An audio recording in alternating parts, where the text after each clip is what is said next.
একটা অটোগ্রাফ দিন না প্লিজ। আমাকে বলছেন? আপনার কি কোনো জমজ ভাই আছে যে একটু আগে গান করছিল? না, আমি গান করছিলাম। দিন না প্লিজ।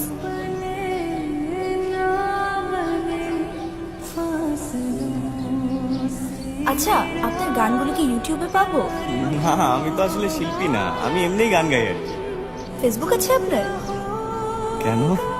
না, তাহলে নক করতাম মাঝে মাঝে গান শোনার জন্য, যদি ডিস্টার্ব না হন।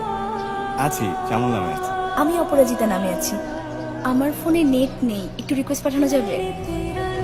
এটা পাঠিয়ে দিয়েছি।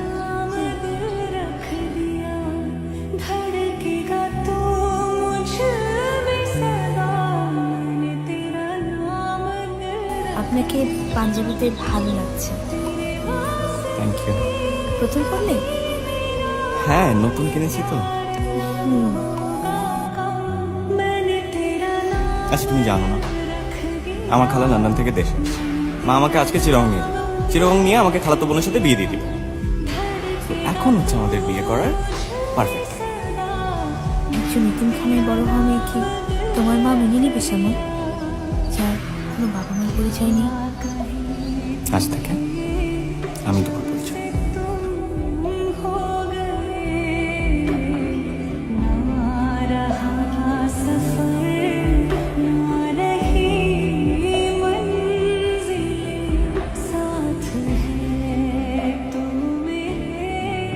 মা, আপনার চুলগুলো এখনো যা সুন্দর, তখন না আরো কত সুন্দর ছিল। বাবা নিশ্চয়ই আপনার চুলের প্রেমে পড়েই আপনার প্রেমে পড়েছে।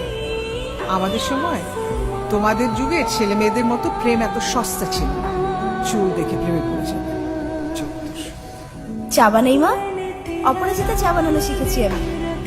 মানুষ পটাতে তো খুব ভালো পারে, ওই কাজটাই চালিয়ে যাবে, অন্য কিছু করা লাগবে না।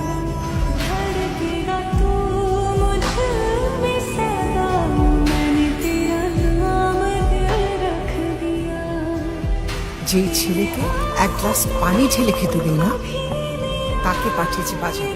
কি অবস্থা হয়েছে, চেহারা রোদে পুড়ে লাল হয়ে গেছে। ইস, মা, আমার বাজার করতে ভালোই লাগে। কিসের ভালো লাগে? অনেক কষ্ট হয়েছে তো। তোর চাপা স্বভাব আমি খুব ভালো করে জানি। তোর বুক ফাটবে তাও মুখ ফুটবে না। কত স্বপ্ন ছিল আমি বিদেশি লেখাপড়া শিখতে পাঠাবো, না সেটাতে তো পানি ঢাললি, এখন 2 টাকার চাকরি করছিস। মা দেখো, এক কথা বারবার শুনতে ভালো লাগে। কেন ভালো লাগবে না? ওই অনাথ মেয়ে তোকে যে জাদু করেছে, কিসের আসতে?